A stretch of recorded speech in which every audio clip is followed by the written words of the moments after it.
कोकणामध्ये होळी आणि शिमगा हे मोठे उत्सव असतात आणि त्यावेळेला मोठ्या प्रमाणात चाकरमाने मंडळी मुंबईचे हे गावाकडे जात असतात आणि त्यावेळेला आवर्जून अशा या मंगळवेळी राज्यातील नागरिकांना गतिमान, पारदर्शक आणि लोकाभिमुख सेवा देण्याच्या उद्देशाने पुढील 3 महिने संपूर्ण महाराष्ट्रात छत्रपती शिवाजी महाराज राजस्व अभियान राबवण्यात येणार आहे।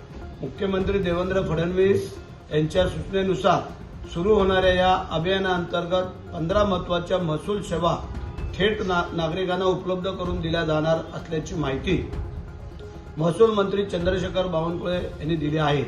महाड, माणगाव, पोलादपूर तालुका हा माझ्या मतदार संघातील असून प्रशासनाने या अभियानाचे नियोजन अगदी काटेकोरपणे केले असून तिन्ही तालुक्याचे तहसीलदार कपिल घोरपडे यांनी आज शितोळे लोकरे यांनी माझी भेट घेऊन याबाबत माहिती दिली। सर्व नागरिकांना मी या मोहिमेत सहभागी होऊन आपली सर्व प्रलंबित कामे पूर्ण करून घेण्यासाठी आवाहन करीत आहोत।